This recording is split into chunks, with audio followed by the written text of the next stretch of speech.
Hi again, it's Jason from Fraser Valley Rose Farm. Now I've done a whole bunch of videos where I show the initial steps of taking plants from cuttings and rooting them. However, what I wanted to do in this video is go more for a larger context and ask, how do you get from a cutting like this that's just going into a pot ready to root, and how do you get from there to a fully rooted plant in a 2-gallon pot that would be ready to sell or ready to place out in your garden? And the answer to that in my case is it takes somewhere between 9 months and 12 months to finish that process. That's in my climate. And for me to give you a timeline like that, by necessity, I'm going to be wrong. I'm going to be wrong for your local climate. So I'm going to place some months in here, and what I'm going to use is a template that I prepared for a video on the stages of growing seedlings. So I'm going to give you each of the stages of growing cuttings, from the early cutting stage, the early rooting stage, rooted plants in small pots, overwintering, and then transplanting in the spring. And for each of those stages, I'm going to give you some of the growing conditions and some of the things to look out for. But as I say, for that time of year that you do these activities, it's going to be very unusual if everybody out there had the same timing as me. In fact, everybody's climate differs quite a lot. I'm in a northern temperate climate, but I happen to have fairly mild and short winters. So when I talk about overwintering being a November through January step, obviously for many people, even in North America, that's going to be a very different timeline. And when you switch to the other hemisphere, it's going to be almost reversed. I should note also that when you talk about tropical climates, you can tackle some of these things at any time of year. You just have to watch for the particular challenges of your year and probably aim some of the propagation activities towards the cooler season. I would think in India you'd probably want to go for something like November and December, where you really have strong blooms on your roses, and that would be a good time to start. I'm again focusing this activity on roses. That's the examples I'm going to use, but this would apply to a wide range of nursery, particularly shrubs, but perennials as well that have a long cycle. This will show you how to do that as well. So let's start with the step of taking cuttings. The time of year I do this in my garden is in June or July, and the reason for that is that's when the plants are most ready for it. So you're looking for that stage where your plants are putting on fresh new growth, growing strongly, and you're looking for that stage of the wood where it's in semi-hardwood. I've shown this before in my video, The Complete Guide to Taking Cuttings. I will link that one above so you can get more specifics and more close-ups, but the point is to do it when your plants are ready, and a good signal for that is when you see your roses blooming, or when you see the plants in fresh early growth where the wood feels kind of firm but also bendy. All right, and for taking that cutting, I'm just going to do a quick example here, is that we're looking for something that doesn't have too many leaves on it. We're looking for something that is a length in that range of about 3 or 4 inches, has at least 3 nodes on it. I dip it into rooting hormone and I stick it into the tray. Now, I've prepared that graphic that I'm going to put up here, but I should also mention to you that if you want to follow along, or if you want to have that graphic for yourself, you can go to the comments below this video or the description of this video, and I've linked through to my own personal website where I have that graphic where you can download that for free. That's no problem. So this stage here, this after I've taken this cutting, it should stay in this stage for the next 3 to 5 weeks. That's how long it takes for it to initiate callousing at the base of that cutting, and then to also begin to root a little bit. During that time, you're going to have it either in a small pot like this, or you can do your cuttings in a plug tray. So you're looking for something that's small and easy to manage the water, and also that you can fit a lot of cuttings into. The location where you'll be doing this is where you have best control of the growing conditions. I do a lot of this work in my greenhouse here, where I have protection of shade, and I have the ability to use timed mist like this to spray down the plants after I've done the cuttings. Another place you can go is you can prepare a place indoors where either you have artificial light or bottom heat or a humidity dome. That's where I do some of my cuttings as well, and I'll insert some footage of that as well. But the point is to have this in an area where you can control the environment. Now, the next thing I want to say, and I put this down on the chart, is the level of mist or humidity. And yes, for this, I am currently misting, and this is midsummer now, I'm currently misting about 7 or 8 seconds every 15 minutes on my misting system. That's just based on what I've seen in the plants, and I can adjust that misting as I go forward. Also, you could put this inside under that humidity dome. The point is you can't let these dry out in those early stages. They have no roots, they can't pull up water, so if you let them dry out, they will die straight away. So you have to have some control of that humidity. If you have the ability to heat from the bottom through a heating mat. That will also speed along the rooting. Fertilizer, none. You're not looking to fertilize at this stage. In fact, you're hoping that the potting soil you're putting into is a propagation mix, relatively sterile. I say relatively sterile. It's not exactly sterile, but it's a potting soil. So you're looking for something that doesn't have soil pathogens in it. So you're not going into compost or into garden soil. And in terms of pruning, no, you did your pruning when you put it into the pot. You took off the extra foliage, you made them fit together nicely here so they don't crowd each other, and that's all the pruning that you're expected to do. And at this point, the only pest of concern, the only disease of concern is rot. It could dry out, of course, that's an environmental thing, but if it starts to rot, that's because you've put too much moisture into the soil, or you put too much humidity around the plant, or because the soil that you used was not clean of soil-borne pathogens. I'm going to jump straight on to step 2 here, and I get the advantage, like you would in a Martha Stewart cooking show, where I could just pull something out of the oven that's at the stage I want to talk about.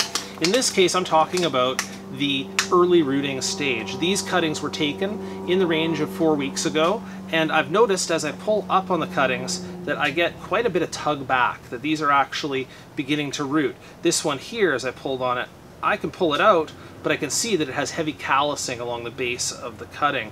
This one here, if I try to pull it out, I'm probably going to break off roots. So I can feel that there's lots here that are starting to root.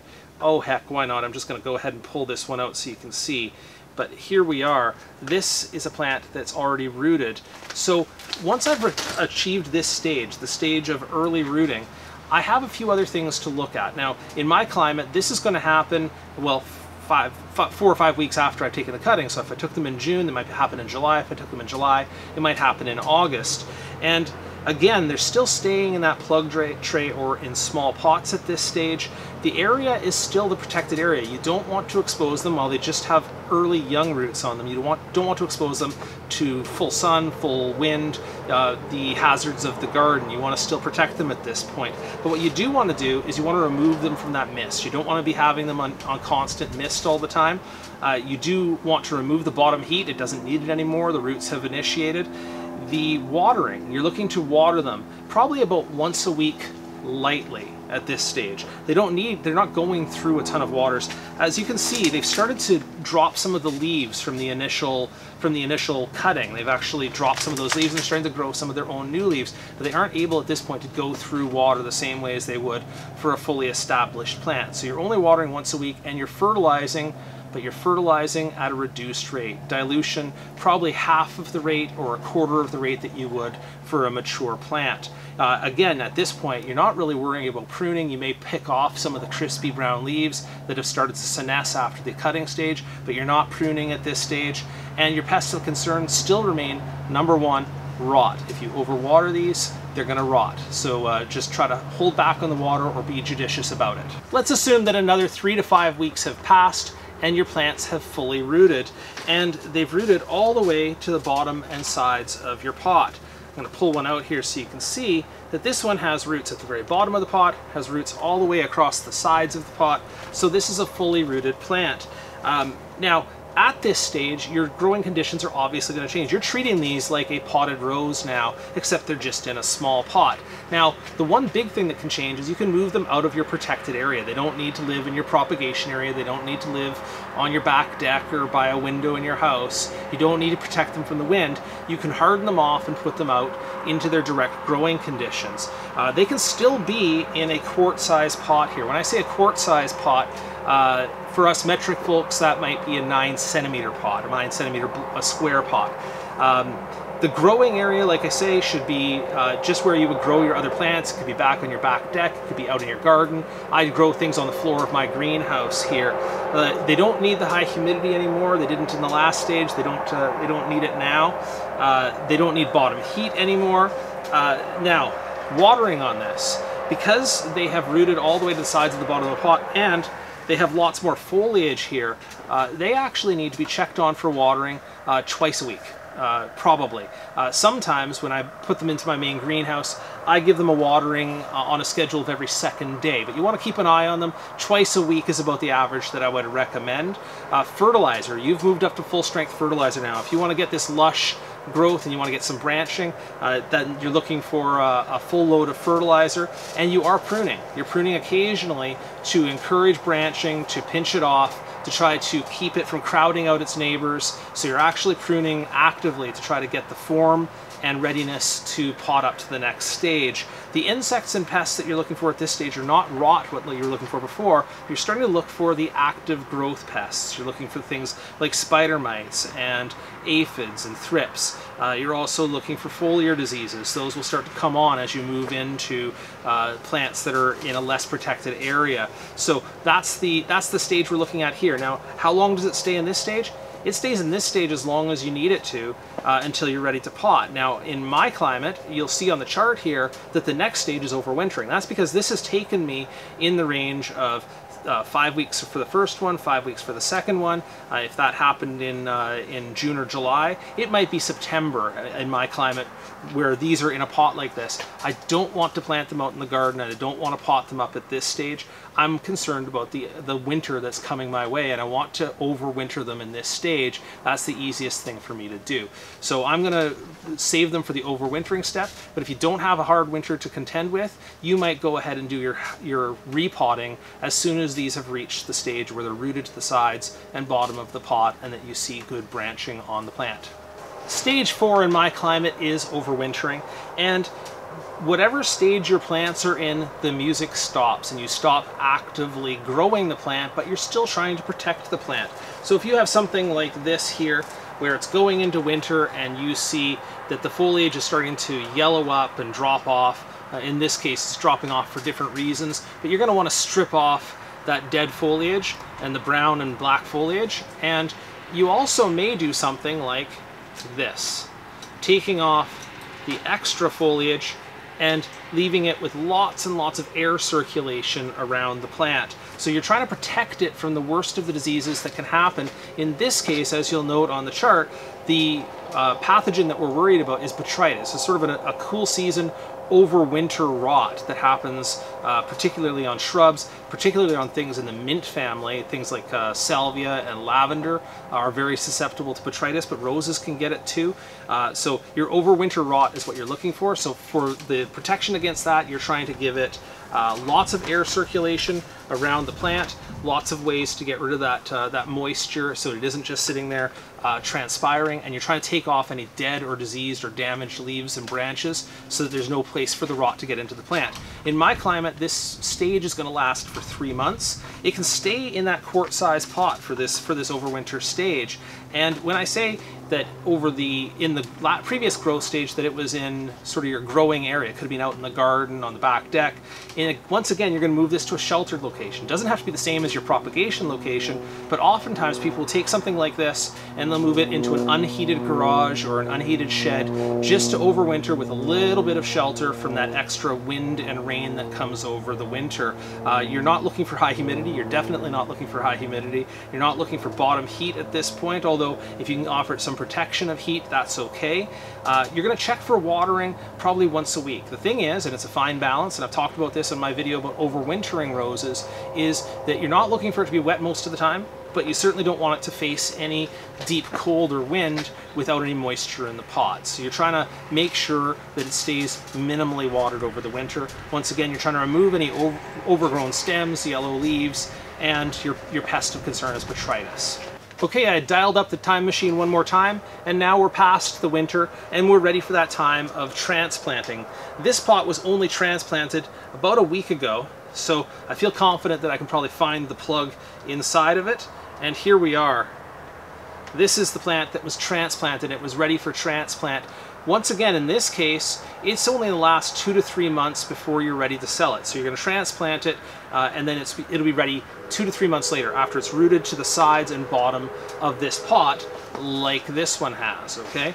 So in total time here, if we went from June all the way to the following March, I guess we're looking at about 9 months or so of growing time that's already gone into this. 6 from June to December, and then January, February, March. Yeah, about 9 months of growing time that's gone into this plant already. Now it can proceed very, very quickly. It can start to root very quickly from this plug, and it can proceed to rooting in this pot fairly quickly. And once it does, if you've got sufficient top growth and you have roots to the sides and bottom of the pot, you're ready to put this out in the garden. Now in terms of the conditions that I have on the chart, like I say, in my climate we do this in March. It's 2 to 3 months of grow time. Either put it into a 1 gallon, or in this case a 2 gallon pot.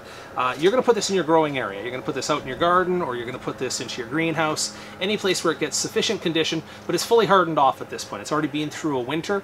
It's fully hardened off, so you can go ahead and grow it where you need to grow it. You're not giving it any mist, you're not giving it any bottom heat. You are watering it, and I would guess at this stage it's once or twice a week. For fresh new potting, brand new potting here, we're looking at about once a week you're checking on it, because it's sort of swimming in soil. It has more soil than it can go through the moisture of very quickly, but as it grows in and starts to root to the sides and bottom, you may be checking on it twice a week, or indeed even more at times, as it fills that pot more vigorously. Your fertilizer, you're giving it a full load of fertilizer at this point, so full strength fertilizer.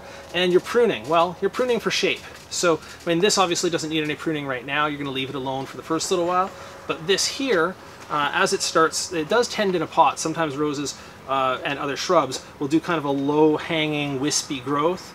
And in that case, I'm going to take off any kind of low growth. In this case, you know, it's a little out of balance, so I'm going to take off that too. So now we have 3 or 4 good stems that are all going in sort of a vase shape, and that's all you're pruning for, is just for shape. Now once again, now that you're back in active growth, you're going for the full range of pests. Aphids early on probably, maybe even some leafhopper. You're looking for some spider mites and thrips as you get later into the summer. You get the full range of foliar diseases, black spot, powdery mildew, especially if you don't water as regularly. Powdery mildew will come on, so you get the full range of pests there. All right, so that covers it all the way from when you took your first cutting there, and 9 months later, 12 months later, you're ready to either sell this plant, or you're ready to plant it out in your garden as a fully rooted plant. I hope that answers some of the questions I've had over time about what's the next thing I do, or what do I do in this stage, how do I treat it. And if you have any questions at all about propagating or growing plants, especially roses, feel free to drop those down in the comments below. Thanks for watching.